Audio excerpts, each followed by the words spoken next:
ప్రియుడగు యేసుని ప్రేమను చవిగొని, ప్రియుడగు యేసుని ప్రేమను చవిగొని, పయనము చేసేద మా ప్రభు వెంబడి, పయనము చేసేద మా ప్రభు వెంబడి, జయ ప్రభు యేసుని వెంబడించుచు జయముగా నడచెదము, యేసుతో జయముగా వెడలెదము. ఆదరణయు అధిక బలమును, ఆత్మా ఖడ్గమును, అవనిలో అందరి రక్షణయున్. ఆదర్శంబో ఆయన వాక్యమే, ఆదర్శంబో ఆయన వాక్యమే, అనిసము మనకిల మార్గము చూపగా, అనిసము మనకిల మార్గము చూపగా, జయ ప్రభు యేసుని వెంబడించుచు జయముగా నడచెదము, యేసుతో జయముగా వెడలెదము. దరవీరోదులు మాము జుటగా దరి చేరెద వేసు, ప్రభుని దరి చేరెద మేము. దాత్రి దురాసల డంబములన్నిటి,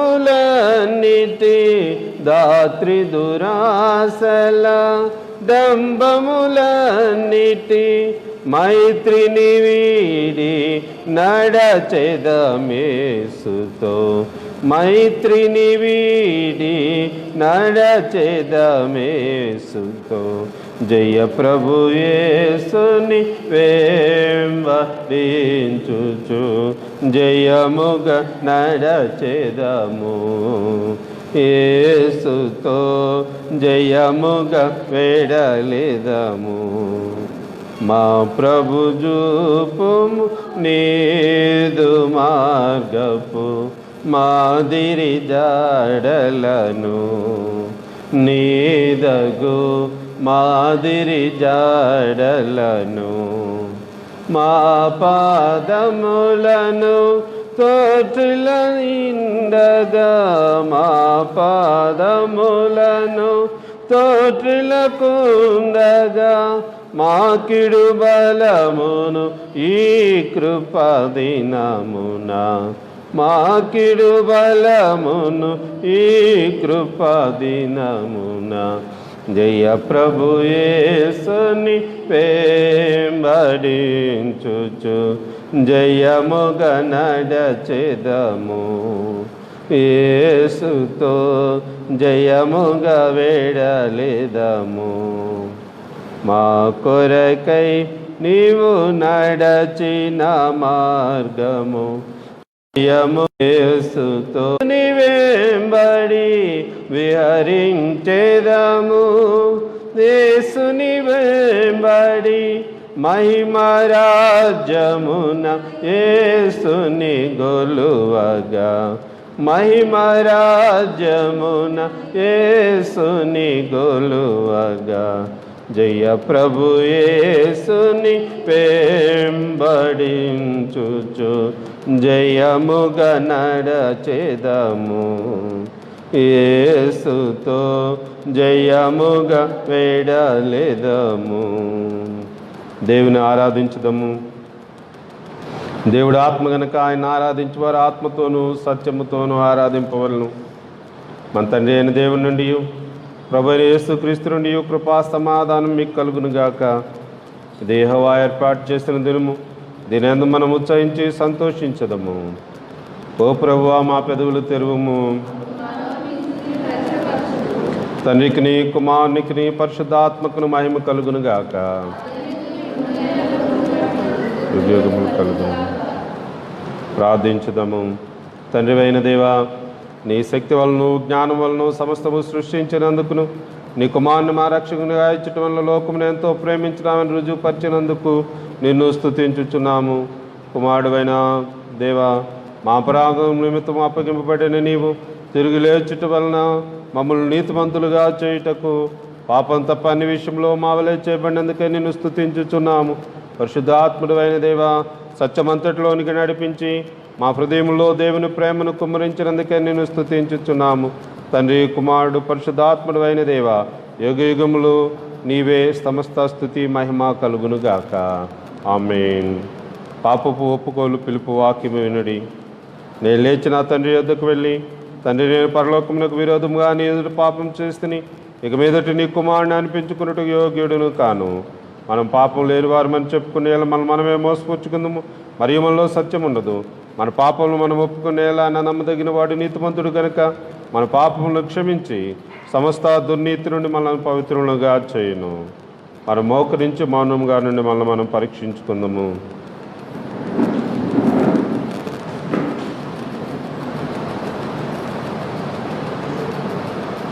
సర్వశక్తి గల దేవుని ఎదుట మన పాపములను వినయముతో ఒప్పుకుందాము. అందరం కలిసి చెబుదాం. సర్వశక్తియు మిక్కిలి కనికరము గల తండ్రి, తప్పిపోయిన గొర్రెల వలె మేము నీ మార్గము తప్పి తిరిగితిమి. మా హృదయముల ఆలోచనలను, ఆశలను మిక్కిలి అనుసరించితిమి. నీ పరిశుద్ధమైన ఆజ్ఞలను మీరితిమి. మేము చేయవలసినవి చేయక చేయరానివి చేస్తుమి. మాలో క్షేమమేమీ లేదు. ఆయనను మా ప్రభు అయిన క్రీస్తు యేసు ద్వారా నీవు మనుషులకు తెలియజేసిన వాగ్దానముల ప్రకారము ఓ ప్రభువా, పాపపీడితులమైన మమ్మను కరుణింపుము. ఓ దేవా, తమ తప్పిదమ్ములను ఒప్పుకొని వారిని కాయము, పశ్చాత్తాపడు వారిని తిరిగి చేర్చుకునుము.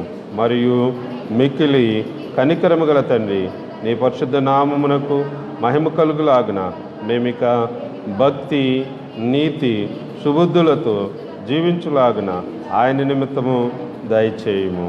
ఆమేన్. సర్వశక్తియు కనికరము గల దేవుడు మన సమస్త పాపములను క్షమించి వన్నుని మనల్ని విడుదల చేసి మన నడతదిద్దుకుంటకు తగిన సమయం దయచేసి పరిశుద్ధాత్మ యొక్క కృపయు ఆదరణయు మనకు అనుగ్రహించునుగాక. ఆమేన్. ప్రభుని స్తుతించుడి. ఈ దినమునకు ఏర్పాటు చేయబడిన లేఖన భాగాలు చదవగా అనుసరించదము.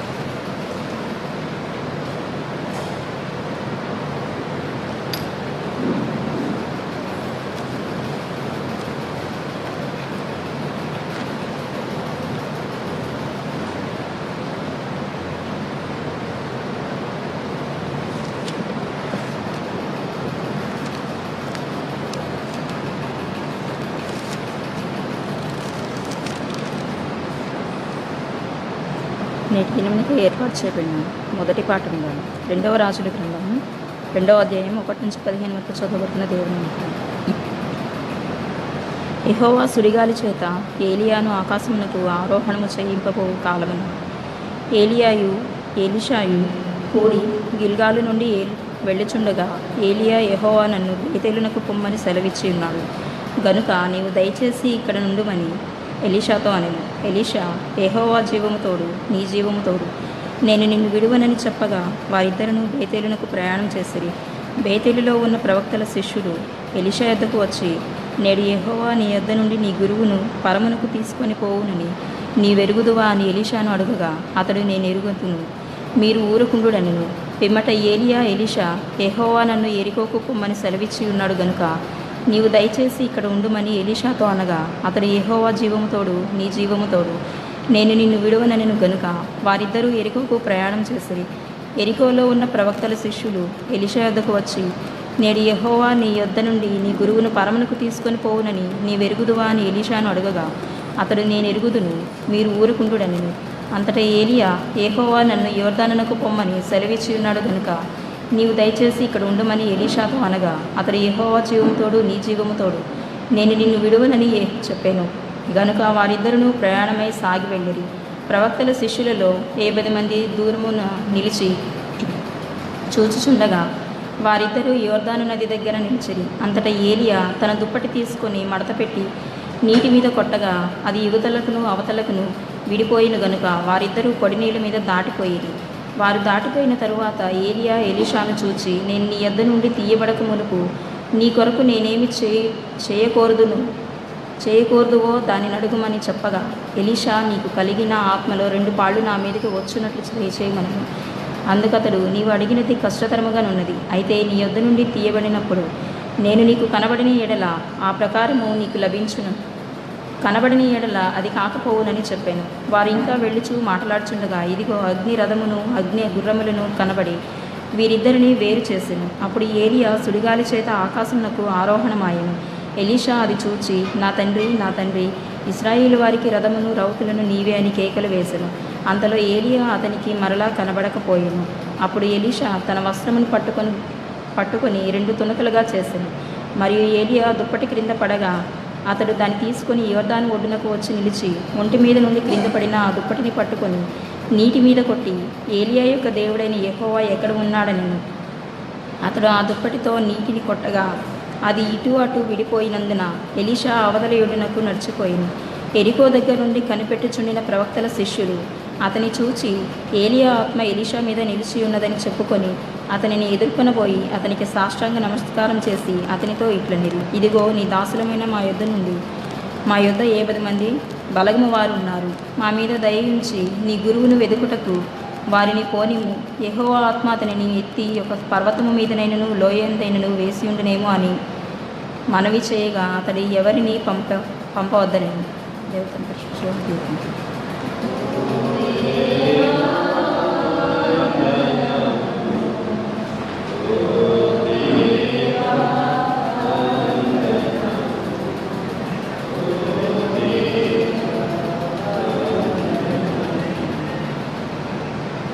నేటి దినమునకే ఏర్పాటు చేయబడిన 2వ పాఠముగా పరిశుద్ధ గ్రంథం నుండి తీతుకు రాసిన పత్రిక 2వ అధ్యాయము మొదటి నుంచి చదవబడుచున్నది దేవుని వాక్యం.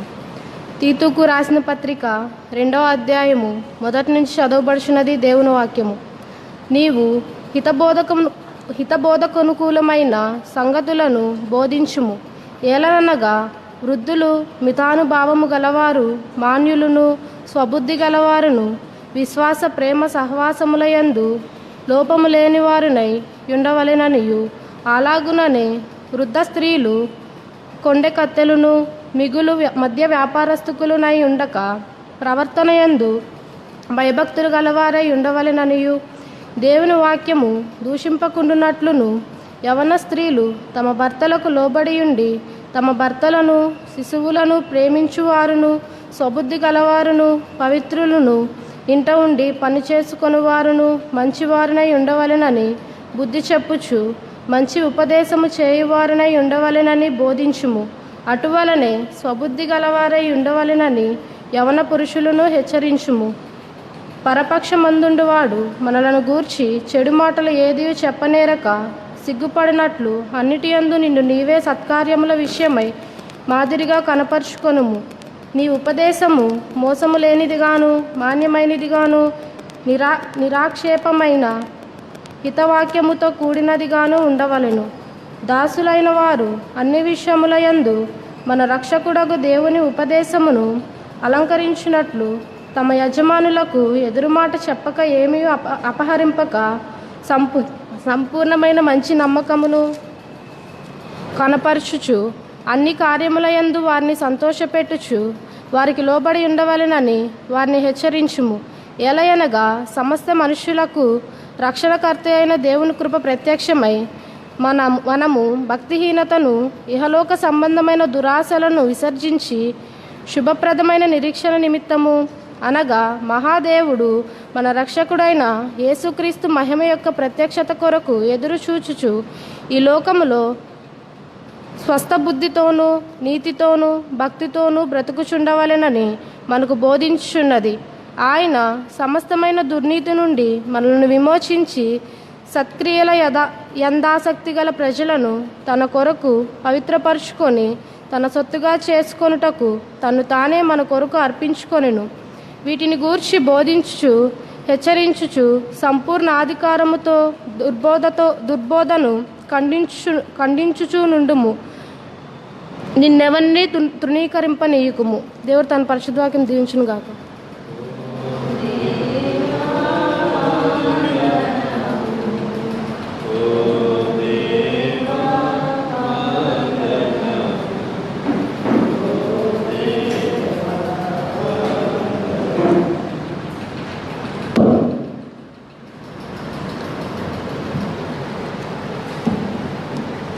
నేటి దినముకై ఏర్పాటు చేయబడిన సువార్త పాఠముగా యోహాను సువార్త 3వ అధ్యాయము 22వ వచనం నుంచి చదవబడుచున్న దేవుని వాక్యము.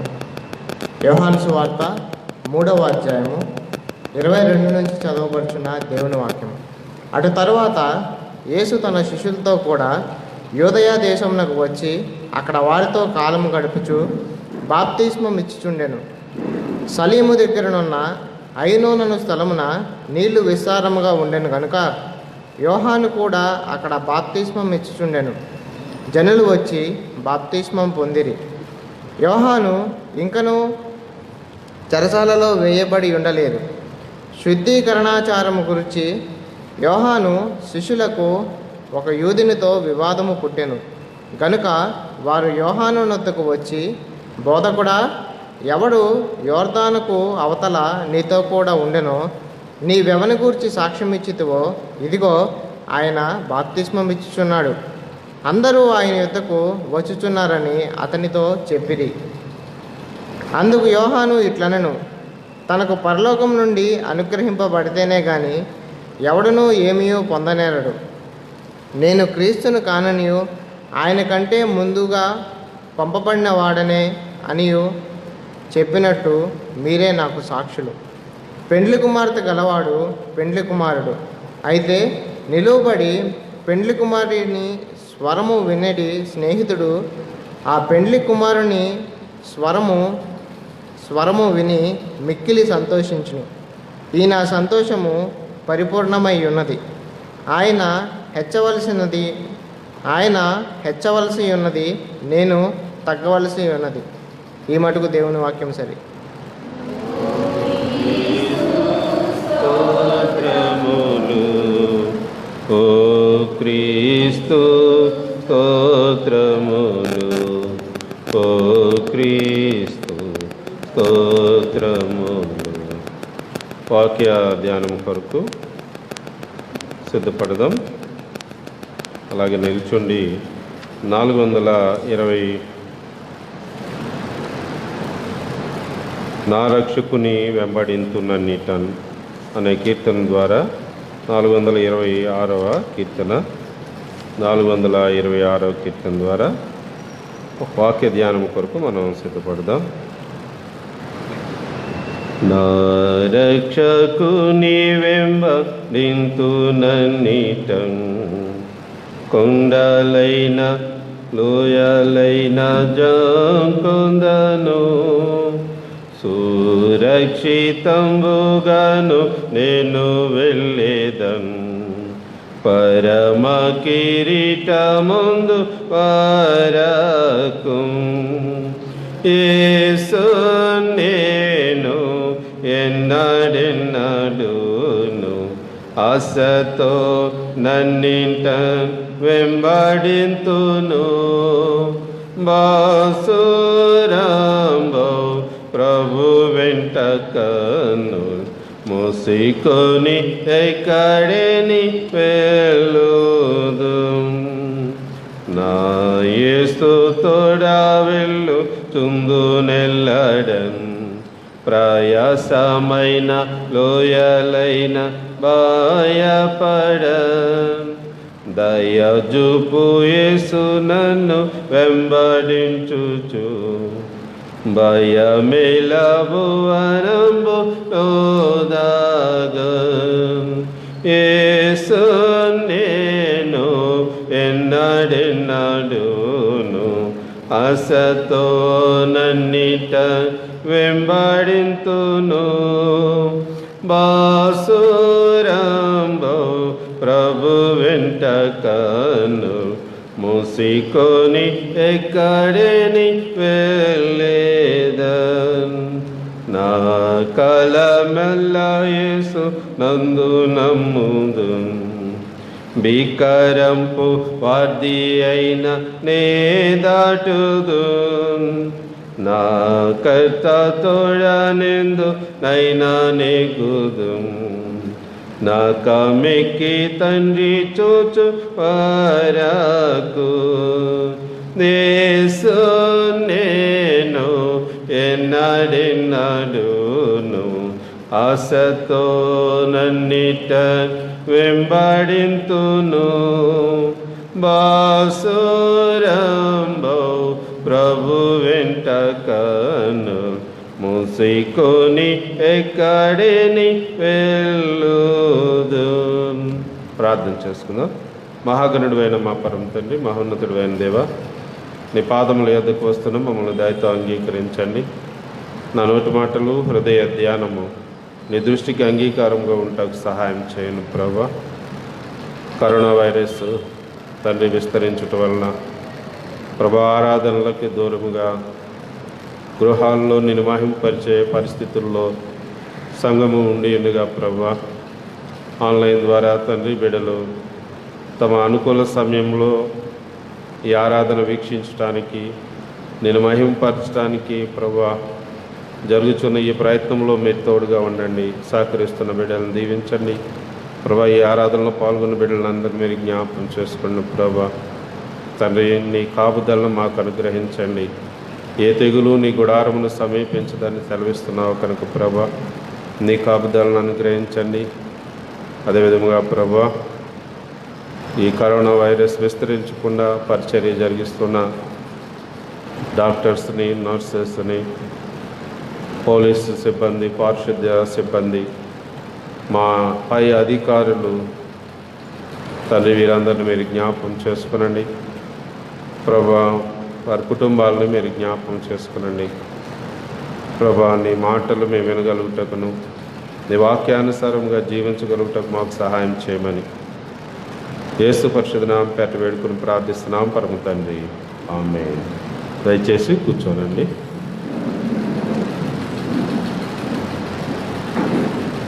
క్రీస్తునందు ప్రియమైనటువంటి దేవుని బిడ్డలారా,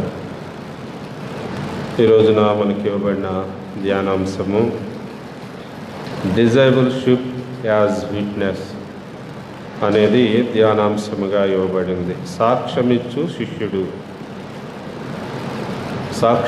శిష్యుడు అనేది మనకి ధ్యానాంశముగా ఇవ్వబడి ఉన్నది. శిష్యత్వము అనే మాట మనం గమనించినట్లయితే నేర్చుకునేవాడు, వెంబడించేవాడు,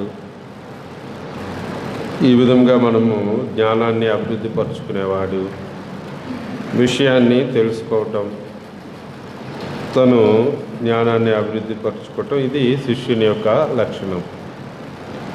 గురువు బోధించువాడుగాను, వారికి కావలసిన జ్ఞానమును, నీతిని అందించువాడుగా మనం చూస్తాం. అయితే శిష్యుడు సాక్ష్యమిచ్చే శిష్యుడిగా ఉండాలి. పాత నిబంధన గ్రంథంలో 3 లేఖన భాగాలు మనం చూసాం. ఏలియాని ఎలీషా వెంబడించటం మనం చూడవచ్చు. కొత్త నిబంధన గ్రంథంకి వచ్చేసరికి ఇక్కడ కూడా ప్రభువారు తన శిష్యుల్ని ఎన్నిక చేసుకున్నప్పుడు వారిని కూడా వెంబడించమని తెలియజేసిన సందర్భాన్ని మనం చూస్తాం. వెంబడించటం అంటే గొర్రెల కాపరిని గొర్రెలు వెంబడించినట్లుగా, లేకపోతే దాసుడు యజమానుని వెంబడించినట్లుగా, సైన్యాధిపతి ని సైనికులు వెంబడించినట్లుగా అనేది మనం చూడగలుగుతున్నాం. అంటే వెంబడించటం, శిష్యుడు చేయవలసినది గురువుని వెంబడించటం. ఈ మాటలు మనం చూస్తున్నప్పుడు ఈ శిష్యత్వాన్ని గురించి ప్రభు నన్ను వెంబడించండి అని వారిని పిలవటం, నేను మిమ్మల్ని మనుషులను పట్టు జాలరులుగా చేస్తానని ప్రభు ఎన్నిక చేసుకోవటం, ఈ మాటలు మనం చూస్తూ ఉంటాం. గ్రీకులో ఈ మాటను మాథేటైస్ అనే మాటతో శిష్యత్వాన్ని తెలియచేస్తూ ఉన్నారు. మాథేటైస్ అని మత్తయి సువార్త 9వ అధ్యాయము 14వ వచనంలో, అప్పుడు యోహాను శిష్యులు ఆయన యొద్దకు వచ్చి, పరిసయ్యులను మేమును తరచుగా ఉపవాసము చేయుచున్నాము కానీ నీ శిష్యులు ఉపవాసము చేయరు, దీనికి హేతువేమని ఆయనను అడుగగా. ఇక్కడ శిష్యత్వాన్ని గురించి మనం చూస్తున్నాం. యోహాను శిష్యులు ప్రభు దగ్గరికి వచ్చి చెప్తున్న మాట ఏంటంటే, మేమైతే ఉపవాసాన్ని చేస్తున్నాం, పరిసయ్యులు మేము, కానీ నీ శిష్యులు ఎందుకు ఉపవాసం చేయట్లేదు? ప్రభు అక్కడ సమాధానం చెప్తాడు. పెండ్లి కుమారుడు పెండ్లి విందు గురించి, పెండ్లి కుమారుడు వారితో ఉన్నప్పుడు పెండ్లి ఇంటి వారందరూ భోజనము చేస్తారనేవి అక్కడ మనం చూడవచ్చు. అంటే ఇక్కడ మనము గమనించినప్పుడు శిష్యుడు వెంబడించేవాడు ఎట్లా ఉండాలి అనేది బైబిల్లో మనం నేర్చుకోవాలి. తను వెంబడించే శిష్యుడు తను తాను ఉపేక్షించుకునేవాడుగా ఉండాలి. తను ఉపేక్షించుకుని తన సిలువను ఎత్తుకుని వెంబడించేవారుగా. ఇదివరకు గురుకులాలు ఉండేవి.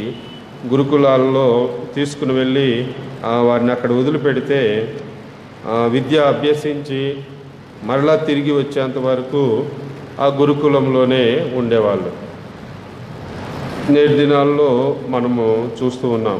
కాలేజీకి వెళ్ళి రావటము, డే స్కాలర్ అని, హాస్టలర్ అని, ఈ విధంగా మనం చూస్తూ ఉన్నాం. అంటే విద్యను అభ్యసించాలంటే తాను ఉపేక్షించుకుని వెళ్ళవలసిన వారిగా ఉన్నాం. మత్తయి సువార్త 16వ అధ్యాయము 24వ వచనంలో తాను ఉపేక్షించుకుని సిలువనెత్తుకుని నడవాలనేది అక్కడ తెలియజేయబడుతున్నది.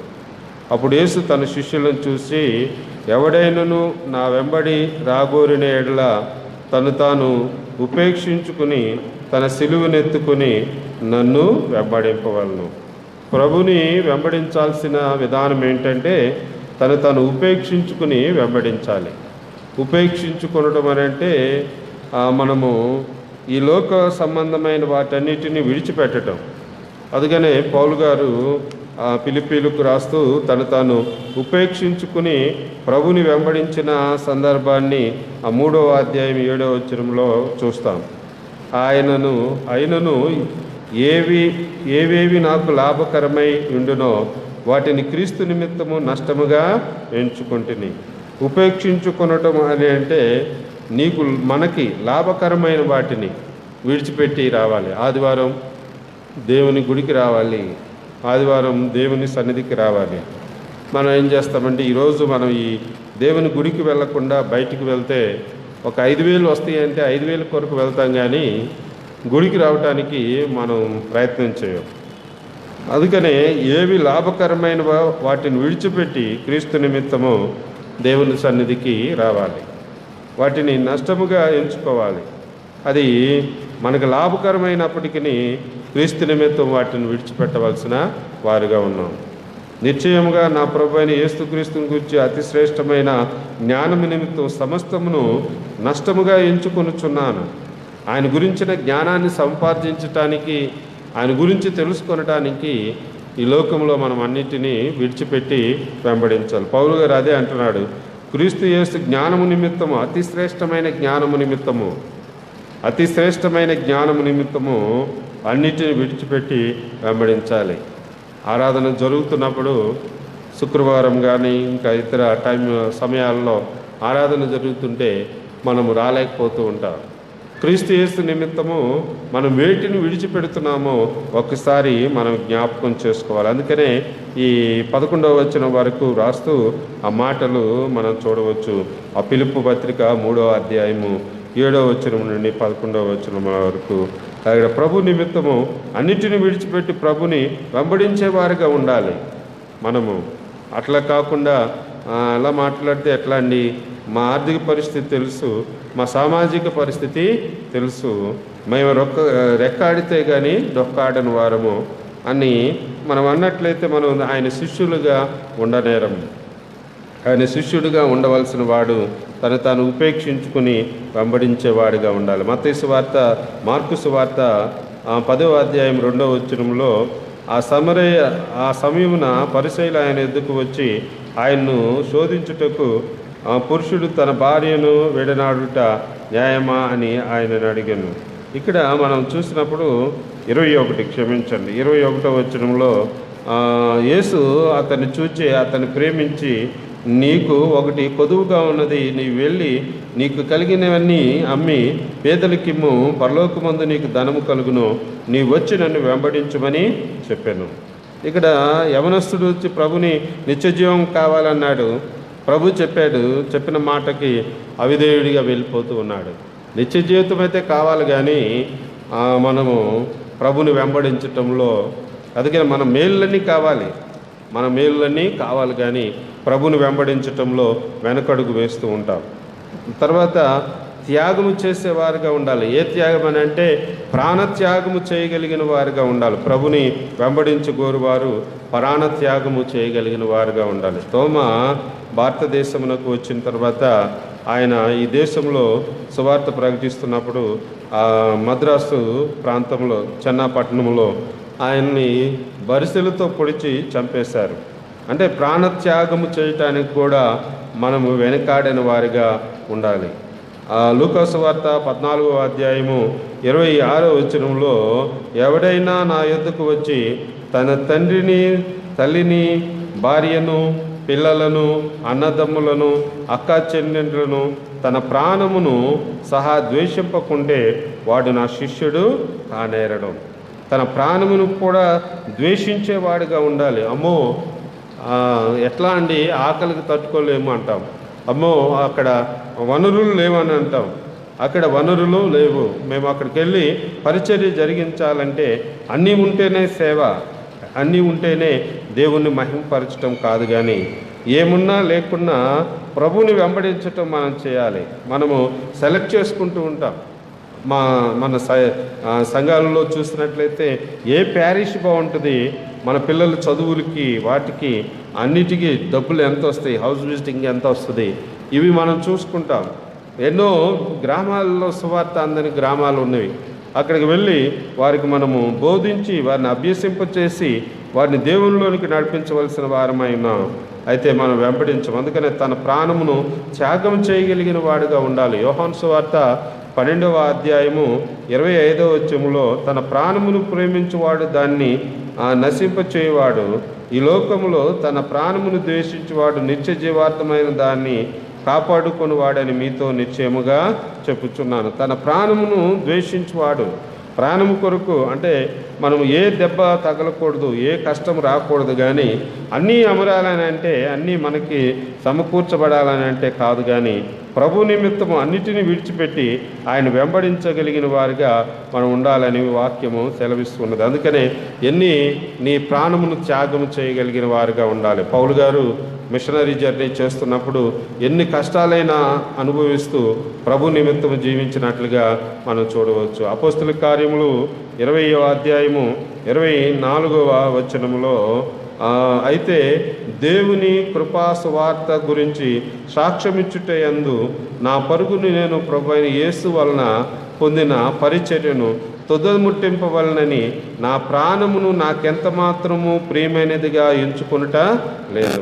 దేని కొరకు దీన్ని ఎంత మాత్రము ఘనముగా ఎంచుకొనట్లేదు అని అంటే, ప్రభు అయిన యేసు వలన పొందిన పరిచర్యను తుదమిట్టించుటకు, సాక్ష్యమిచ్చుటకు, ఆ కృపాసువార్తను ప్రకటించుటకు, తను ఈ లోక సంబంధమైన వాటిని అందుకనే సాక్ష్యమిచ్చుటకు నా పరుగును నేను ప్రభు అయిన యేసు వలన పొందిన ఆ పరిచర్య నిమిత్తము నా పరుగును కొనసాగిస్తానని చెప్తూ ఉన్నాడు. మనం కూడా ప్రభు నిమిత్తము ఆయన సాక్షిగా ఉండాలని అంటే తను తాను ఉపేక్షించుకుని సిలువ ఎత్తుకుని నడవాలి. రెండవదిగా ప్రాణత్యాగము చేయగలిగిన వారిగా ఉండాలి. ప్రాణమును గొప్పగా ఎంచుకుని అన్ని వనరులు ఉంటేనే మనము దేవుని మహింపరచడం కాదు. పూర్వము పెద్దలు సువార్థికులు వారు సువార్త పరిచర్య చేశారని అంటే వారు తిన్నా తిరగపోయినా వారి గ్రామాలలో పరిచర్య చేస్తారు. పెద్ద పెద్ద కుటుంబాలతో పిల్లలతో ఆర్థిక ఇబ్బందులను ఎదుర్కొంటూ దేవుని నిమిత్తం వారు నిలబడ్డారు. ఏమి తిన్నారు, ఏమి తాగారు అనేది కాదు, కానీ దేవుని పరిచర్య కొరకు వారు జీవించారు. నాకు తెలిసి నేను ఒక పాస్టర్ గారి, నేను అప్పుడు చిన్న స్కూల్ ఏజ్లో పాస్టర్ గారి ఇంటికి వెళ్తే, ఆ పాస్టర్ గారి ఇంటికి చూడటానికి వెళ్తే ఆయన ఇంటి పరిస్థితి ఎంతో దయనీయంగా ఉండేది.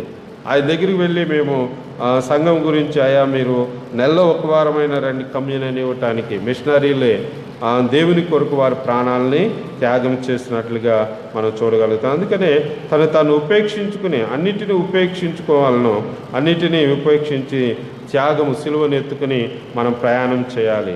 సిలువనెత్తుకుని ప్రభు కొరకు నువ్వు ఎన్ని కష్టాలు పడినప్పటికీ నీవు ప్రభు బిడ్డగా ఉండటానికి. అందుకనే ఈ ప్రకారమే మీలో తనకు కలిగినదంతా విడిచిపెట్టిన వాడు నా దేశమునకు వెళ్ళుము, అన్నిటిని విడిచిపెట్టి ప్రభుని వెంబడించాలి. అందుకనే నడిపించే దేవుని మీద ఆధారపడి మన ప్రయాణము కొనసాగాలి. నడిపించే దేవుడు మనకి నాయకుడిగా ఉండగా మనము ఈ లోక సంబంధమైన వాటి విషయం మీద ఆశపడి మనం ప్రయాణం చేస్తూ ఉంటాం. అది దేవునికి ఇష్టమైనది కాదు అనేది మనం గ్రహించాలి. నిర్గమకాండము 3వ అధ్యాయము 10వ వచనంలో కూడా మనం చూసినప్పుడు, కాగా రమ్ము నిన్ను ఫరో యొద్దకు పంపెదను, ఇశ్రాయేలుల నా ప్రజలను నీ ఐగుప్తులో తోడుకొని పోవలను. ప్రభు మోషేని వెనక్కి చూసుకుంటూ అన్నాడు, రండి రా, నా నిమిత్తము నువ్వు రామని చెప్పి నిన్ను ఫరో ఎదురుకు పంపిస్తాను, నా ప్రజలందరినీ ఐగుప్తులో నుండి విడిపించడానికి నేను పంపిస్తాను. పాపము చేత,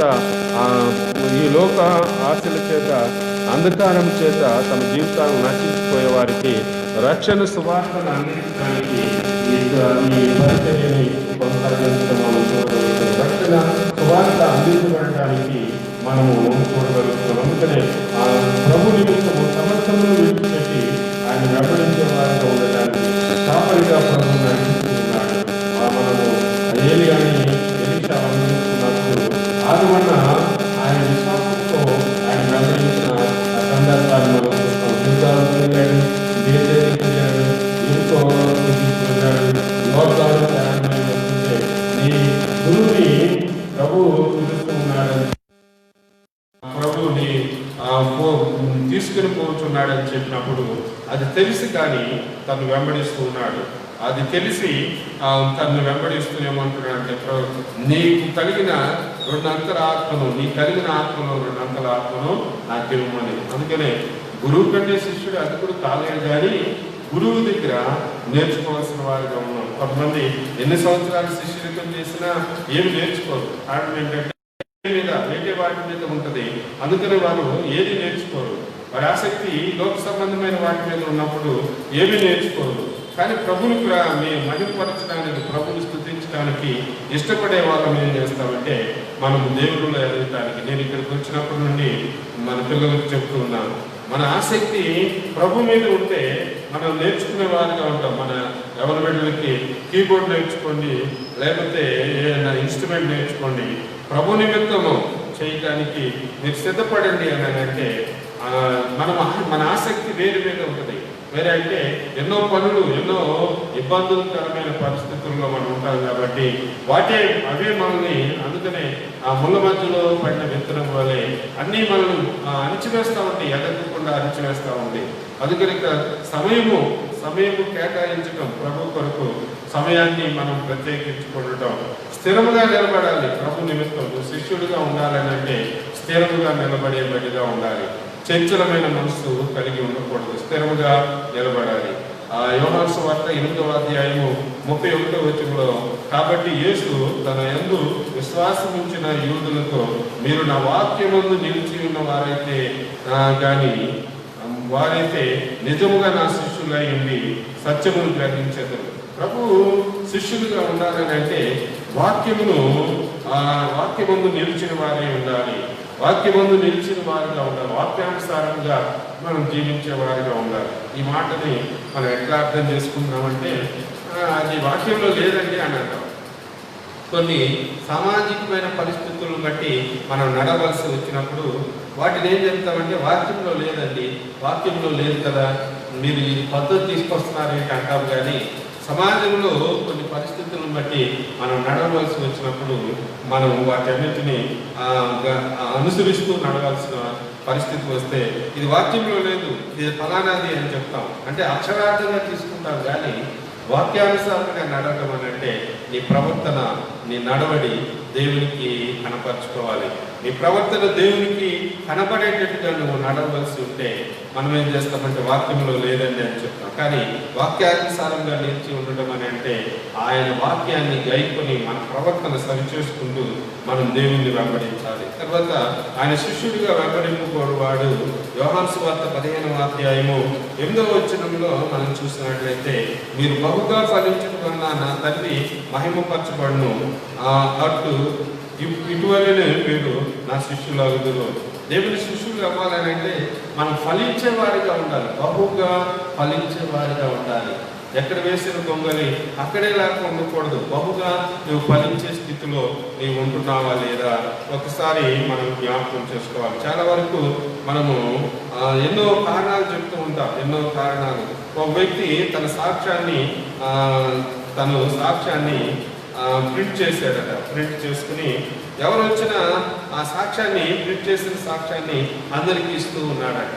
అందరికీ ఇస్తూ ఉంటే ఒక రోజున తను ప్రింట్ చేసిన సాక్ష్యము ఒక్కటే మిగిలింది, కాపీ ఒకటే మిగిలింది. కాపీ ఒకటే మిగిలితే తన భార్యను పిలిచి, నా మిత్రుడు వచ్చాడు, నా సాక్ష్యం చూపించు అన్నాడట.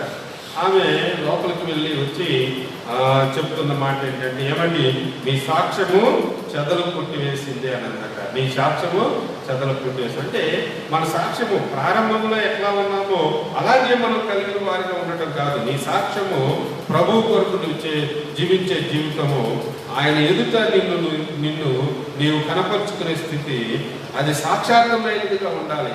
ఒక మిషనరీ కొంతమందిని తీసుకుని మన సువార్త ప్రకటిద్దాం రండి అని అన్నాడట. వచ్చారు అందరూ, విశ్వాసులు వచ్చారు, సేవకులు వచ్చారు.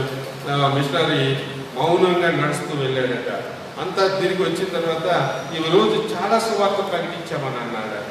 ఈరోజు నేను చాలా సువార్త ప్రకటించానంటే వెంటనే అన్నాడట ఒక అతను, అదేంటి సార్, మనం ఊరికినే తిరిగి వచ్చాం కదా, ఊరికినే ఆ వీధులు తిరిగి వచ్చాం, మనం ఎక్కడ సువార్త ప్రకటించామంటే, నువ్వు తిరిగి వచ్చేటప్పుడే నువ్వు ప్రకటించావు, నువ్వు తిరిగి వచ్చేటప్పుడే నిన్ను చూసిన వారు ఇది క్రీస్తుని గురించి సాక్షాత్మైనదిగా ఉంది అని చెప్పాడట. అంటే మనము మన ప్రవర్తన బట్టి ప్రభుని మహిమపరచగలిగిన వారిగా ఉండాలి. మన సాక్ష్యము ఏ విధంగా ఉండాలి అంటే ఎక్కడ వేసిన గొంగలు ఎక్కడే ఉన్నట్లుగా కాకుండా నీవు అభివృద్ధి చెందేవారిగా ఉండాలి.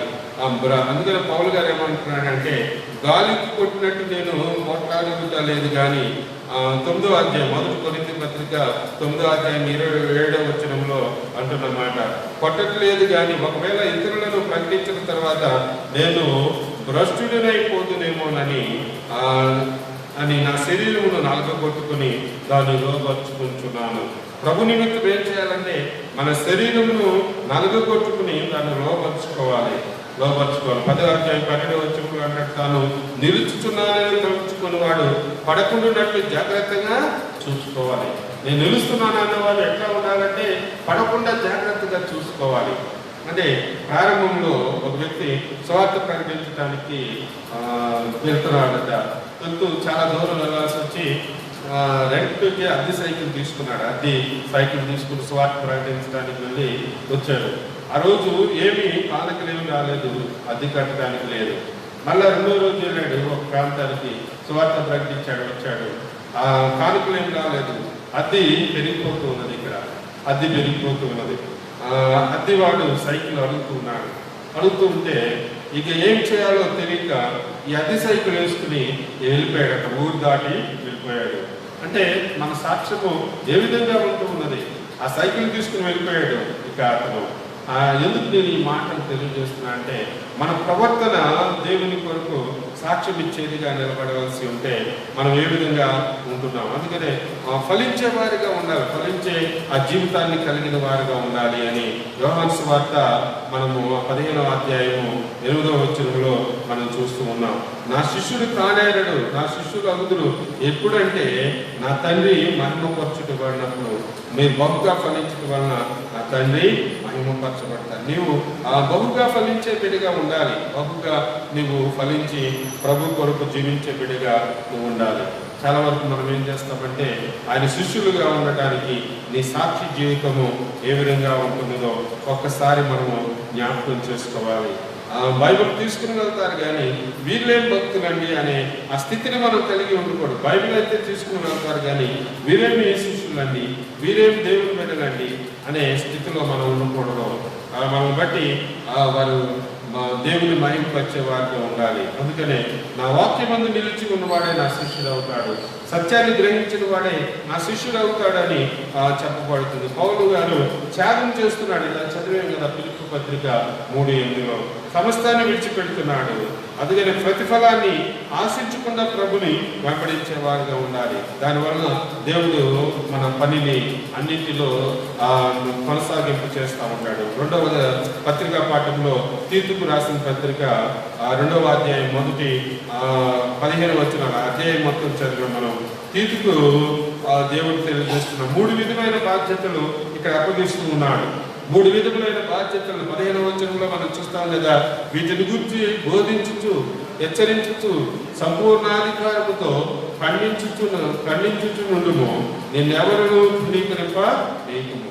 మనము ఎవరు తృణీకరింపే విధంగా ఉండకూడదు. అందుకనే తీర్చుకి ఇచ్చిన ఆలోచన సువార్త అంటే ఏమిటి, ఏ విధంగా ప్రకటించాలి, సువార్తని ఏ విధంగా ప్రకటించాలి అనేది తీర్చుకి తెలియజేస్తున్నాడు పౌలు గారు. అందుకని 3 విధమైన బాధ్యత. ఒకటి వాక్యమును, దేవుని వాక్యమును బోధించటం. 2వది హెచ్చరించటం. 3వది ఖండించటం. తప్పును ఖండించాలి, వాక్యమును హెచ్చరికగానే అందించాలి. మనము లల్లాయి పాటలుగా వాక్యాన్ని అందించకూడదు. అందుకని వాక్చాతుర్యంతో నేను బోధించట్లేదు అంటాడు పౌలు గారు. ఎవరినో వాక్చాతుర్యంతో ఎవరినో ఆకర్షించడానికి నేను బోధించట్లేదు, కానీ హెచ్చరిక చేసేటప్పుడు మనము ధైర్యంగా హెచ్చరిక చేయాలి. నేను వాక్చాతుర్యంతో ప్రకటించట్లేదని అంటాడు. ఎందుకనంటే మనం హెచ్చరించేటప్పుడు వారు ఏమనుకుంటారో, వారు ఏమనుకుంటే మనం ఇక్కడ ఉండకుండా పోతాము అని కాదు, కానీ హెచ్చరించేటప్పుడు ధైర్యంగా హెచ్చరించాలి. అందుకనే తీతుకి అదే మాట తెలియజేస్తున్నాడు. ఖండించాలి. అయితే మనం తృణీకరింపబడకూడదు. మనం తృణీకరింపబడకూడదు. తర్వాత బాధ్యత ఏంటంటే లోబడేవాడిగా ఉండాలి. అక్కడ మనం చూసినప్పుడు 9-10 వచనాలలో చూస్తాము. దాసులైన వారు అన్ని విషయములలో తన రక్షకుడైన దేవుని ఉపదేశమును అలంకరించినట్లు తమ యాజకులు యజమానులకు ఎదురు మాట చెప్పక, ఏమీ అపహరింపక, సంపూర్ణమైన మంచి నమ్మకమును కనపరచు అన్ని కార్యములందు వారిని సంతోషపెట్టు వారికి లోబడి ఉండవాలని వారిని హెచ్చరించము. లోబడే ఆ మనసు మనలో ఉండాలి. లోబడే మనసు ఉండాలి. పరిచర్యలో మనము ఎదురు తిరిగే వారిగా కాకుండా లోబడే ఆ మనసు కలిగిన వారిగా ఉండాలి. ఎఫెసీయులకు రాస్తూ 6వ అధ్యాయం 5వ వచనంలో దాసులారా శుద్ధాత్మకరణ భయముతోనూ వణుకుతోనూ క్రీస్తు వలె శరీర విషయమై మీ యజమానులైన వారికి విధేయులై ఉండండి. మీ యజమానులకి ఎట్లా ఉండాలంటే మీరు విధేయులుగా ఉండాలి. అంటే దేవుడు మన యజమానుడై ఉన్నప్పుడు మనం ఆ యజమానుడికి మనం విధేయత కలిగిన వారిగా ఉండాలి. ఆ యజమానుడి యందు నమ్మకంతో ఆయన వెంబడించే వారిగా ఉండాలి.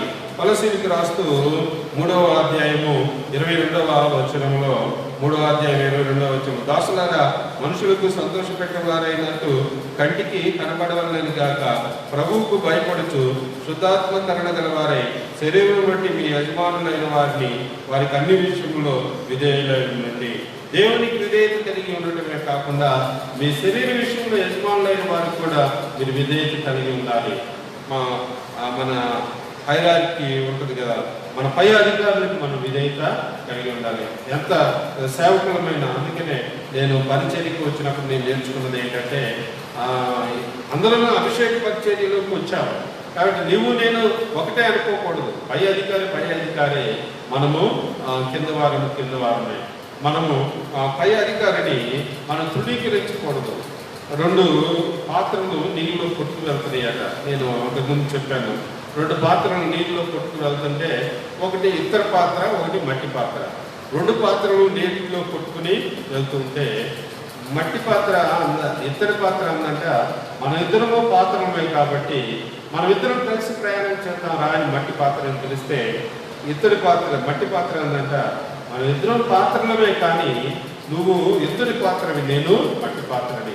అందుకనే నీ ప్రయాణం నీది, నా ప్రయాణము నాది. ఎందుకు అంటే నువ్వు వచ్చి నన్ను తగిలినా నాకే ప్రమాదం, నేను వచ్చి నిన్ను తగిలినా నాకే ప్రమాదం. అందుకనే జ్ఞానంలో మనకంటే మనము వాళ్ళు సమానం అవ్వచ్చు, లేకపోతే మన పై అధికారి మనకి జ్ఞానంలో మనకంటే తక్కువవాడైనప్పటికీ, లేకపోతే జ్ఞానంలో సమానమైనప్పటికీ ఆర్డినేషన్ తీసుకున్నాం ఇద్దరు సమానమే అనుకుంటే కాదు, కానీ పై అధికారిగానే మనం గౌరవించవలసిన వారుగా ఉన్నాం. అందుకనే ఏదైనా ప్రమాదమే కనుక మనము విధేయత కలిగిన వారిగా ఉండాలి. అదే కొలస్సీ పత్రికలో 3వ అధ్యాయంలో 22వ వచనంలో మనం చూస్తూ ఉన్నాం. శరీరం బట్టి మీ యజమానులైన వారికి అన్ని విషయంలో విధేయులై ఉండండి. మనం ఎదిగే వరకు, ఒక స్థానంలోకి వచ్చే వరకు మనం విధేయత కలిగిన వారిగా ఉండాలి, యజమానుని గణపరిచే వారిగా ఉండాలి. ప్రభు మనకి అధికారిగా ఉండగా మనం ఆయన గణపరిచే వారిగా. తిమోతి యవనస్తుడు కాబట్టి తిమోతి కూడా కొన్ని హెచ్చరికలు చేస్తూ ఉన్నాడు పౌలు గారు. 1 తిమోతి పత్రిక 6వ అధ్యాయము 1వ వచనములో 6వ అధ్యాయం, దేవుని నామమును ఆయన బోధయు దూషింపబడకుండానట్లు దాసత్వమును కాడి కింద ఉన్న వారందరూ తమ యజమానులను పూర్ణమైన ఘనతకు పాత్రలని ఎంచవలను. మనం ఎట్లా ఉండాలంటే మన పై యజమానులకు వారిని ఘనత ఇవ్వాలి, వాళ్ళకి మనం ఘనతను ఆపాదించే వారిగా ఉండాలి. అయితే ఇది భౌతిక సంబంధమైన అధికారముల గురించి. నీ గురువు ప్రభు అయినప్పుడు నీవు ఉపేక్షించుకుని ఆయన వెంబడించాలి. అందుకని బోధ యొక్క ఆవశ్యకతను గురించి చెప్తున్నాడు. తర్వాత సత్క్రియలు చేయాలి. తీతుతో అనుకున్న మాట మనము ఇంకో మాట చూసినట్లయితే 9:14 వచనంలో అంటాడు, సమస్తమైన దుర్నీతి ఆయన సమస్తమైన దుర్నీతి నుండి మనల్ని విమోచించి సత్క్రియల ఆసక్తి గల ప్రజలను తన కోసం పవిత్రపరుచుకుని తన సొత్తుగా చేసుకునేటప్పుడు తను తానే మన కొరకు అర్పించుకుని సత్క్రియలకు మనం కలిగిన వారిగా ఉండాలి. దానివల్ల దేవుడు మహిమపరచబడతారు. అందుకనే మన సత్క్రియలు దేవుని సాక్షిగా ఉంటాయి. అందుకని మనుషులు మీ సత్క్రియలు చూసి పరలోకమందు దేవుని మహిమపరచనట్లు వారి ఎదుట మీ వెలుగును ప్రకాశింప చేయండి అని మత్తయి సువార్త 5:16లో మనం చూస్తూ ఉన్నాం. అక్కడ మనుషులు మీ సత్క్రియలను చూసి పరలోకమందు మీ తండ్రిని మహిమపరచినట్టు వారి ఎదుట మీ వెలుగును ప్రకాశింపనీయండి. వారి ఎదుట నీ వెలుగును మన ప్రవర్తన బట్టి అది దేవునికి మహిమకరంగా ఉంటుంది. మీరు దేవుని బిడ్డలు, దేవుని సొత్తు అనేది కనపడతా ఉంటారు. అందుకని తీతుతో అంటున్నమాట, సత్క్రియల ఆసక్తి గల వారిని ప్రభు ఎన్నుకుంటున్నాడు. అందుకని పైన వృద్ధ స్త్రీల గురించి, యవన స్త్రీల గురించి, వీళ్ళందరి గురించి మాట్లాడు. కొండిగత్తులుగా ఉండకూడదు, మద్యపాన శక్తులుగా ఉండకూడదని పురుషుల గురించి కూడా హెచ్చరిక చేస్తూ ఉన్నాడు. పురుషులు స్వస్థబుద్ధి గలవారైన పురుషులుగా ఉండాలని, తర్వాత మంచి సత్కార్యములను చేసేవారుగా ఉండాలని, అందుకని సంఘంలో మంచి స్వభావమును, మంచి స్థితిని కలిగిన వారుగా ఉండాలి అనేది ఇక్కడ బోధించబడుతున్నది. అందుకనే స్త్రీలు పరిచర్యలో కానీ, పురుషులు పరిచర్యలో కానీ ఏ విధంగా ఉండాలి అక్కడ బోధించబడుతుంది. 1 తిమోతి పత్రిక 6వ అధ్యాయం 18వ వచనంలో, వారు వాస్తవమైన జీవం సంపాదించుకునే నిమిత్తము రాబో కాలంలో నాకు మంచి పునాది తమ కొరకు వేసుకొనవచ్చు మేలు చేయి వారును సత్క్రియల అను ధనము గలవారినై ఔదార్యము గలవారును తమ ధనముతో ఇతరులతో పాలువారినై ఉండవాలని వారికి ఆజ్ఞాపించుచున్నాను. సత్క్రియలు అనేది ఒక ధనము వంటిదిగా అక్కడ జీవితంలో ధన్యకరమైనదిగా మనం చూడగలుగుతున్నాం. అది సత్క్రియలు అనేది మన జీవితానికి ధన్యకరమైనదిగా ఉన్నది. 7వ వచనంలో తీతుకు రాసిన పత్రిక 2వ అధ్యాయం 7వ వచనంలో పరపక్షమందు ఉన్నవాడు మనలను గూర్చి చెడు మాట ఏది చెప్పలేక సిగ్గుపడినట్లు అన్నిటి యందు నీవే సత్కార్యముల విషయమై మాదిరిగా కనపరుచుకును. మనపై పరపక్షమందు ఉన్నవాడు, మనకు వ్యతిరేకంగా ఉన్నవాడు, లేకపోతే మనం చూస్తూ ఉంటాం సమాజంలో వాళ్ళు ఎట్లా ఉంటారంటే వ్యతిరేకంగా ఉన్నవాడు మన గురించి ఏమి చెడుగా చెప్పకుండా ఉండే విధంగా మన ప్రవర్తన ఉండాలి. మనం మీ గురించి ఆయన గురించి ఏం చెప్తాములేండి, ఆయన ప్రవర్తన నాకు తెలుసు అనే విధంగా ఉండాలి. కానీ అవకాశం దొరికింది కదా అని 4 మాటలు చెప్పేదిగా ఉండకూడదు. కొంతమంది అబద్ధాలు కూడా చెప్తూ ఉంటారు, కానీ వారి గురించి కాదు. కానీ ఇక్కడ వాస్తవాన్ని ఒప్పుకునే వారిగా ఉండాలి, ఇతరులను ప్రోత్సాహపరిచే వారిగా ఉండాలి. మీ సత్క్రియలు ఎట్లా ఉండాలని అంటే ఇతరులను ప్రోత్సాహకరమైనదిగా ఉండాలి అనేది మనం గ్రహించాలి. ప్రోత్సాహకరముగా కార్యక్రమంగా ఉండాలి. విశ్వాసంలో నువ్వు ఇతరులను పురుగొల్పేదిగా ఉండాలి. నీ సత్క్రియలు ఇతరులను విశ్వాసంలో పురుగొల్పేదిగా ఉండటానికి నువ్వు ప్రయత్నం చేయాలి. అందుకనే శిష్యుడిగా నువ్వు ఉండగలిగినప్పుడు నువ్వు ఉపేక్షించుకోవాలి, అంత సిలువను ఎత్తుకోవాలి, ప్రాణత్యాగం చేయడానికైనా సిద్ధపడాలి, నీ స్థిరంగా నిలిచి ఉండాలి, ఫలించే బిడ్డగా ఉండాలి. ఆ శిష్యత్వాన్ని ఉన్న ముఖ్య లక్షణము నువ్వు ఫలించే బిడ్డగా ఉండటానికి ప్రయత్నము చేయాలి. వాక్యానుసారంగా నువ్వు జీవించే బిడ్డగా ఉండాలి. ఎక్కడ వేసిన బొంగులు అక్కడే ఉన్నట్లుగా కాకుండా నీవు శిష్యుడు కానేడు అని చెప్తున్నాడు. దేవుని వాక్యానుసారంగా జీవించకపోతే నువ్వు ఆయన శిష్యుడు కానేడు. లూకాసు వార్త 14:33 అంటాడు, ఆ ప్రకారమే మీలో తను కలిగినదంతా విడిచిపెట్టిన వాడు నా శిష్యుడు కానేడు. నీవు శిష్యుడిగా దేవుని బిడ్డగా ఉండాలని అంటే ఈ లోక సంబంధమైన బంధుత్వాలు, బాంధవ్యాలు, ఆస్తులు, ఈ లోక సంబంధమైన జ్ఞానము, ఈ లోక సంబంధమైన పరపతి అన్ని విడిచిపెట్టి నీవు ప్రభుని వెంబడించే బిడ్డగా ఉండాలి. నీ సిలువను ఎత్తుకుని నువ్వు నడిచే బిడ్డగా ఉండాలి. అందుకనే ఎలీషా వెంబడిస్తూ ఉన్నాడు. వెంబడించి గురువుని వెంబడిస్తూ నువ్వు ఆశీర్వదించే వరకు నీ వెనకాల ఉంటానని తీర్పుతో చెప్తున్నాడు. నువ్వు బోధించడంలోను, హెచ్చరించడంలోను, ఖండించడంలోను నీవు యథార్థ ఎవరు నిన్ను వేలుపెట్టి చూపించకుండా ఉండే విధంగా నీ ప్రవర్తన సరిగా ఉండాలని తెలియజేస్తూ ఉన్నాడు. తర్వాత యోహాను సువార్త ఈ 2 మాటలు మనం చదువుకుని ముగించుకున్నాం. యోహాను సువార్తలో యోహాను శిష్యులకు చెప్తున్నారు. యోహాను శిష్యులు వచ్చి, అయ్యా అదిగో అక్కడ ఒక వ్యక్తి బాప్టిజం ఇచ్చుచున్నాడు, నువ్వు చెప్పావు కదా, ఆ సాక్ష్యం ఇచ్చేవే, ఆయన బాప్టిజం ఇస్తూ ఉన్నాడు అని ఇక్కడ తెలియజేస్తున్నాడు. యోహాను ఏమంటున్నాడంటే, తండ్రి ఎవరికి ఇవ్వకపోతే వాడు ఎవరు అది పొందలేరు అని అక్కడ చెప్పడం మనం చూడగలుగుతున్నాం.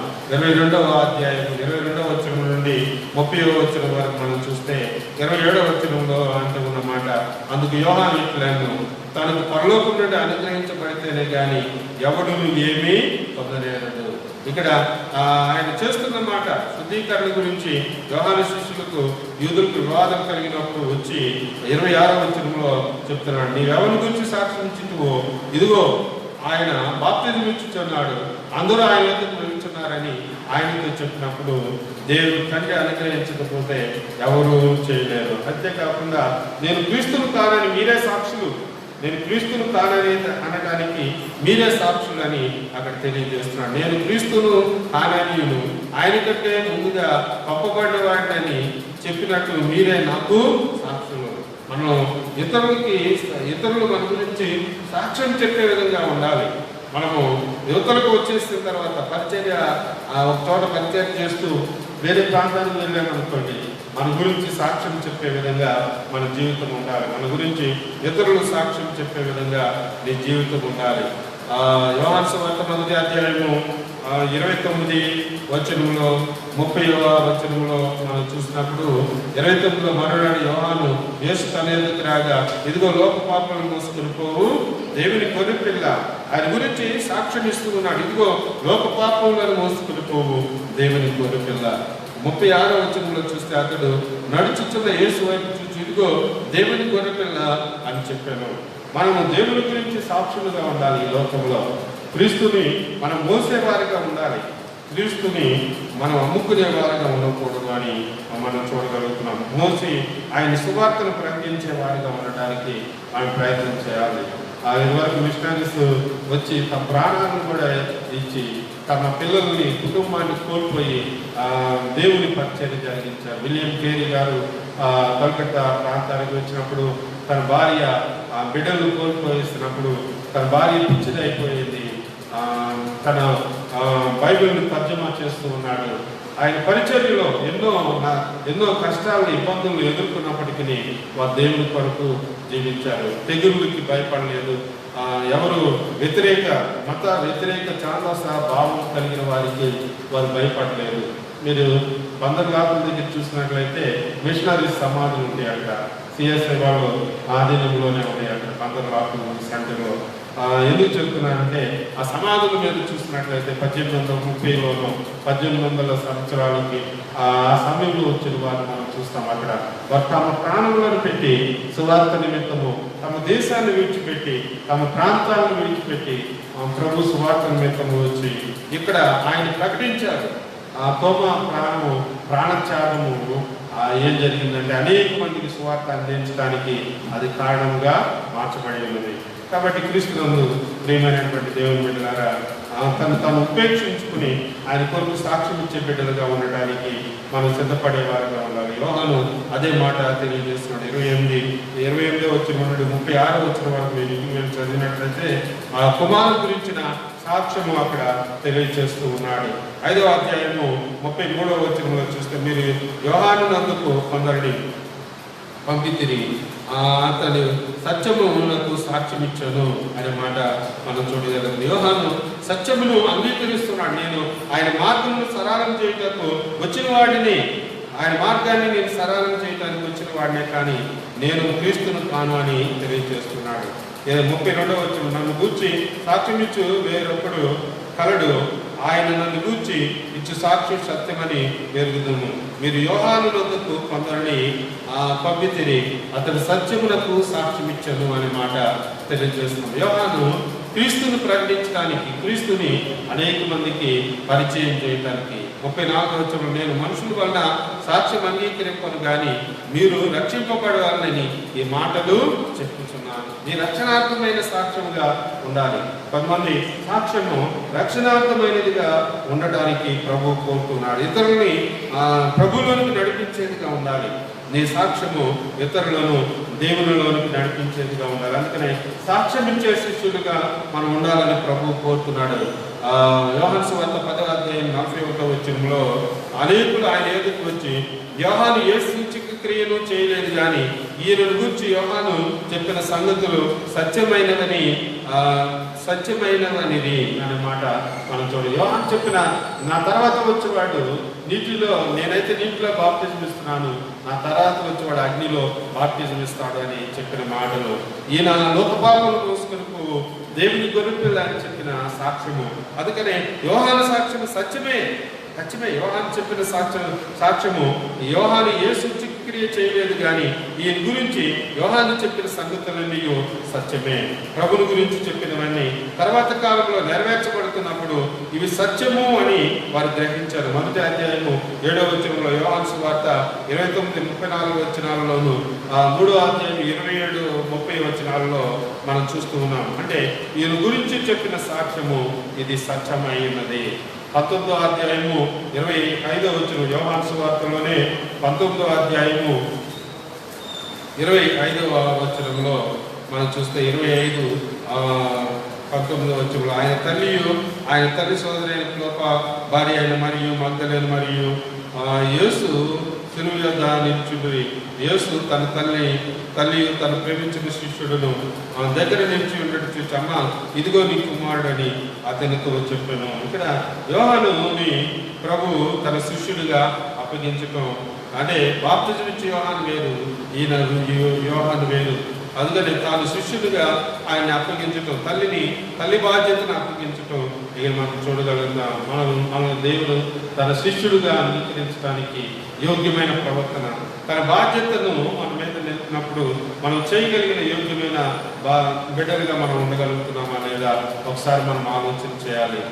లేని పక్షంలో మనం మార్చుకోవాలి. ఎంతకాలము అదే ప్రింట్ చేశాడు కదా అతను, రక్షణ పొందిన తర్వాత సాక్ష్యం ప్రింట్ చేసి వచ్చిన వాళ్ళందరికీ నువ్వు ఎట్లా రక్షించబడ్డావనంటే ఆ పేపర్ ఇస్తా వచ్చాడు. కొన్నాళ్ళకి తన దగ్గర ఉన్న ప్రింటింగ్ చేసిన పేపర్లన్నీ అయిపోయింది, ఒకే పేపర్ ఉంది. తన స్నేహితుడు వచ్చి అడుగుతున్నాడు. ఆ స్నేహితుడు వచ్చినప్పుడు, నా సాక్ష్యం నీకు తెలుసా, నేను ఎట్లా మార్చబడ్డానో నీకు తెలుసా అని చెప్పి భార్యను పిలిచి చెప్తున్నాడు అంట. నువ్వు వెళ్ళి ఆ సాక్ష్యం తీసుకురా, నా సాక్ష్యము తీసుకురా. భార్య ఏం చెప్తుందండి, వచ్చాయా నీ సాక్ష్యము చదువు కొట్టేసింది, నీ సాక్ష్యము చదువుతుంది. అందుకనే మన సాక్ష్య జీవితము ప్రభుని అహింపరిచేదిగా ఉండాలి, అభివృద్ధి చెందేదిగా ఉండాలి, ఫలించేదిగా ఉండాలి. నువ్వు రక్షించబడే దగ్గర నుండి నీలో మార్పు ఉన్నదా లేదా, నీవు అభివృద్ధి చెందుతున్నావా లేదా, ప్రభు బిడ్డగా నీవు మార్పు చెందేవాడిగా ఉంటున్నావా లేదా ఒకసారి మనము ఆలోచన చేయాలి. లేకపోతే మనము ప్రభు సాక్షులుగా మనం ఉండలేము, ప్రభు శిష్యులుగా మనం ఉండలేము. నీవు ఉపేక్షించుకుని ప్రభుని వెంబడిస్తున్నావా లేదా తల నుంచి ప్రార్థన చేసుకుందాం.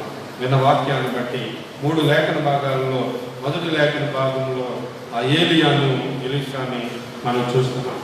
ఏలియాని ఎలీషా వెంబడించడం, తర్వాత గురువు దగ్గర నుండి 2 అంతల ఆత్మను పొంది ఉన్నాడు.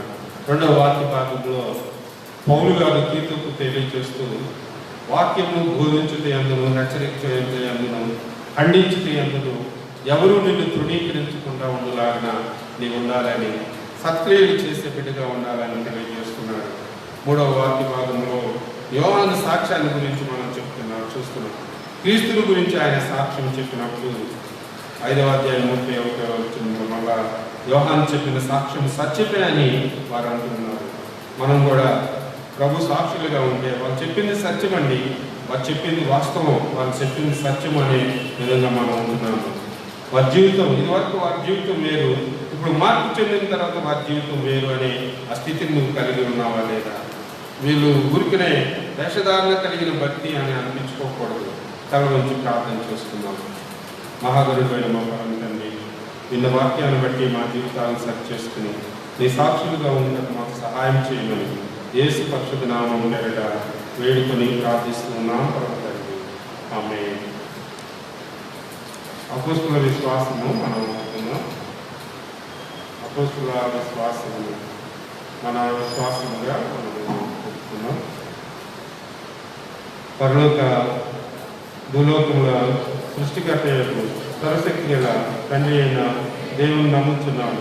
ఆయన అద్వితీయ కుమారుడు మన ప్రభు అయిన యేసుక్రీస్తును నమ్ముతున్నాను. ఈయన పరిశుద్ధాత్మను కన్యకు మరీ గర్భమున ధరింపబడి ఆమెకు పుట్టాను. కొంత పిలాత కాలమందు బాధపడి సిలువేయబడి చనిపోయి పాతిపెట్టబడి అదృష్టలోకంలోకి దిగను. 3వ దినమున చనిపోయిన వారిలో నుండి తిరిగి లేచి పరలోకమునికి ఎక్కి సర్వశక్తి గల తండ్రి అయిన దేవుని కుడి చేతి వైపున కూర్చొని ఉన్నాడు. సజీవులకును మృతులకును తీర్పు తీర్చుటకు అక్కడ నుండి ఆయన వచ్చును. పరిశుద్ధాత్మను నమ్ముచున్నాను. పరిశుద్ధ సార్వత్రిక సంఘమును, పరిశుద్ధుల సహవాసమును, పాప క్షమాపణను, శరీర పునరుద్ధానము, నిత్య జీవమును నమ్ముచున్నాను. ఆమేన్. ప్రభు మీకు తోడైండును గాక.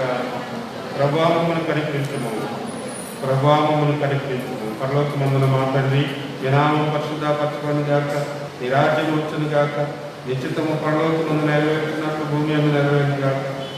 ఆహారం మాకు దయచేయము. ఆయన అపరాధం చేసిన వారిని క్షమించిన ప్రకారం అపరాధములను క్షమించను.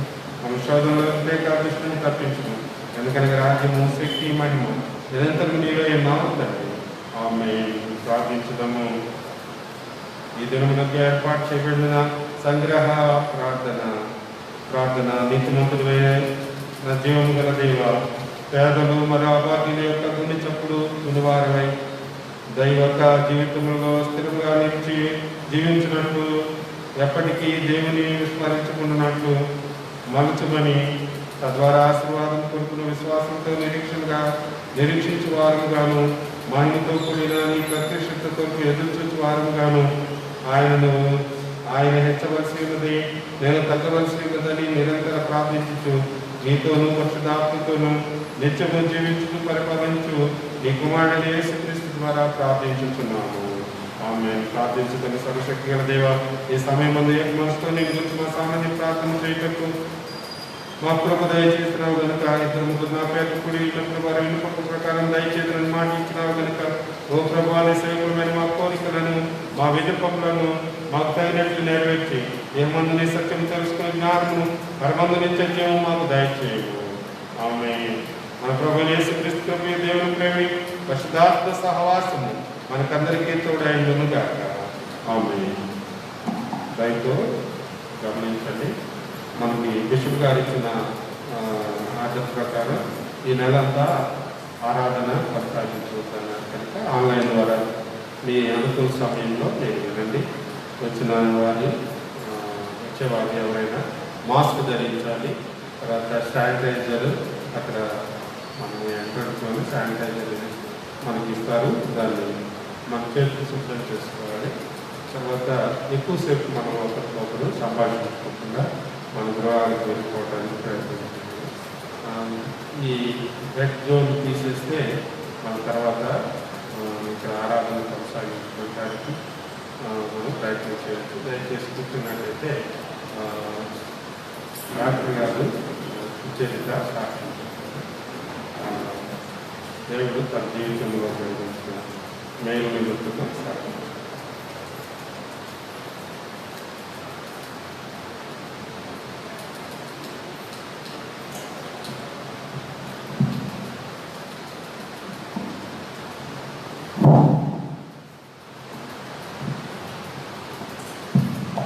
దేవుని వర్ణార్థంగా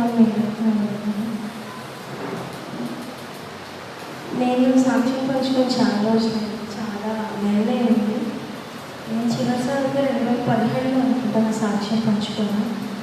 అయితే అందరికీ తెలిసే ఉంటుంది, నేను ఒక హాస్పిటల్లో డ్యూటీ డాక్టర్గా చేస్తున్నాను. అయితే 4 months బ్యాక్ ఫెబ్రవరిలో నా జాబ్కి రిజైన్ ఇచ్చేసి వచ్చేసాను. కొన్ని ఇష్యూస్ అయ్యి శాలరీ విషయంలోనూ రిజైన్ ఇచ్చేసి వచ్చేసాను. తర్వాత నేను ఏ హాస్పిటల్లో కూడా జాయిన్ అవ్వలేదు. చాలా హాస్పిటల్స్ రెజ్యూమ్స్ ఇచ్చాను, ఇంటర్వ్యూ అటెండ్ అయ్యాను. వచ్చిన ఆఫర్స్లో ఒక 2-3 days వెళ్తాను. నాకు అక్కడ అడ్జస్ట్ అవ్వలేకపోవడం వరకు నేను అడ్జస్ట్ కాలేకపోవడం వల్ల నేను రిజైన్ ఇచ్చేసి మళ్ళీ వచ్చేసాను. దాదాపు 4 months వరకు నేను ఇంట్లోనే ఉన్నాను. కానీ ఇంట్లో ఉన్నాను కానీ ఒక తెలియని లోన్లీ ఫీలింగ్. ఎందుకంటే 1 year పాటు కంటిన్యూగా వర్క్ చేశాను.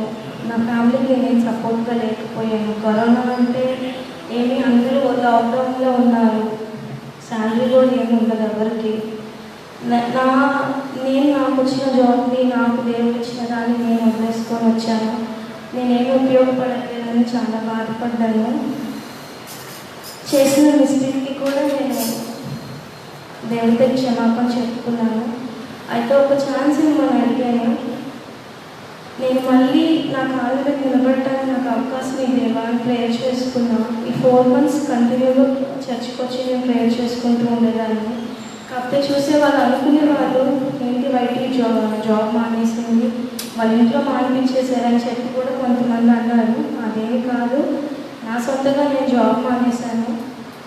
అది నేను చేసిన మిస్టేక్కి ఆ 4 months నేను ఎంత బాధపడ్డానో నాకు తెలుసు. కానీ దేవుడు గొప్ప రీతిగా నేను ఎక్కడైతే పడిపోయానో, ఎక్కడైతే నేను రిజైన్ ఇచ్చి వచ్చేసానో అదే హాస్పిటల్లో మళ్ళీ నేను డ్యూటీ డాక్టర్గా నిలబెట్టాడు దేవుడు. నా జీవితంలో నాకు ఇది ఒక పెద్ద మిరాకిల్ అని చెప్పుకోవాలి నేను. ఎందుకంటే ఇంకా నాకు దేనికి రాదు. కరోనాలో ఎవరిని డ్యూటీ డాక్టర్స్గా తీసుకోవట్లేదు కూడా. మేము చాలా హాస్పిటల్స్కి తిరిగాను. ఏ హాస్పిటల్లో కూడా ప్రెసెంట్ వేకెన్సీస్ లేవు మేడం, తర్వాత కలవండి, అట్లీస్ట్ 1 year అయినా పడుతుంది అన్నారు. నా మెంటల్ టార్చర్ ఏంటంటే 1 year నేను ఎలా ఉండాలి, నా ఫ్యామిలీకి సపోర్ట్గా ఎలా ఉండాలి, నేను చదివిందే అందుకోసం, నేనేం చేయలేదు ఏంటి అని. అండ్ అంతేకాదు నాకు దేవుడు ఇచ్చిన ఈ గొప్ప స్థానాన్ని నేను దేనికి వాడలేకపోతున్నా. అంటారు కదా దేవుడు ఇచ్చింది వాడాలి, దేవుడి కోసం వాడాలి అని అంటారు. కానీ నేను ఏమి వాడలేకపోతున్నాను, బాధపడ్డా. కానీ నేను పడ్డ వాటికి దేవుడు 100 రెట్లు సంతోషాన్ని నాకు ఇచ్చారు. నిజమే, దేవుడి దగ్గర ఏది అడిగితే అదే ఖచ్చితంగా పక్కాగా అడగాలన్నారు. అదే అడిగాను, దేవుడు నాకు అదే ఇచ్చారు. ఇంతేకాకుండా నా హైయర్ ఎడ్యుకేషన్ కోసం కూడా ప్రేయర్ చేయండి. నేను ఎంఎస్ చేద్దాం అనుకుంటున్నా. ప్రజెంట్ ఈ కరోనా వల్ల ఎక్కడ అడ్మిషన్స్ అయితే తీసుకోవట్లేదు. దేవుడు దయ ఉంటే అది కూడా చేయాలని ఆశపడుతున్నా. ఇలాగే దేవుడి చిత్తం అయితే సంఘానికి ఉపయోగపడాలని నా ఆశ. మీ అందరి కుటుంబ ఆరాధనలో నా కోసం, నా కుటుంబం కోసం ప్రార్థన చేయండి. దేవుడి చిన్నవాక్యం దించండి.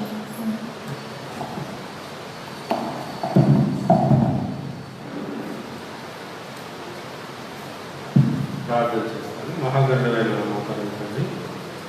మారు మనసు పశ్చాత్తాపాన్ని నేను కోరుతున్నాను.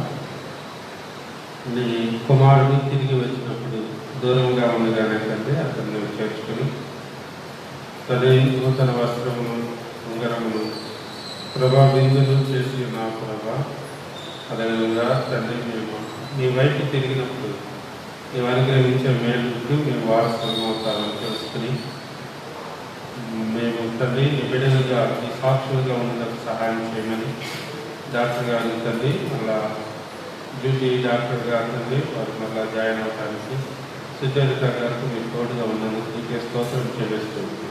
ఆమె మూలుగుని ఆలోచించి నేను చేసిన మేలు బట్టి నీ నామాన్ని మహిమపరుస్తున్నావా.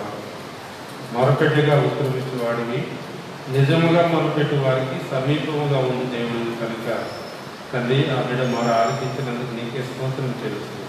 తద్వారా రావాల్సిన దీవెన ఆ బిడ్డకి నీ కుటుంబానికి అనుగ్రహించుకుంటాం. యేసు పరిశుద్ధ నామమున వేడుకుంటున్నాం పరమ తండ్రి. ఆమేన్. అందరికీ వందనాలండి.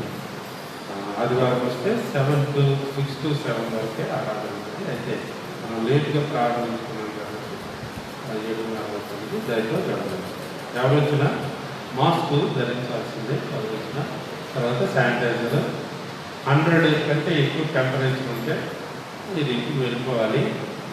ఏంటంటే పంపించేసారు మమ్మల్ని అనద్దు. ఎందుకంటే 100 కంటే ఎక్కువ టెంపరేచర్ ఉన్న వాళ్ళు అక్కడ టెంపరేచర్ చూస్తారు. 100 కంటే ఎక్కువ ఉంటే మీకే మేలుగా వెళ్ళిపోతే వాలంటీర్గా బాగుంటుంది. 100 కంటే తక్కువ ఉంటే లోపలికి రావచ్చు.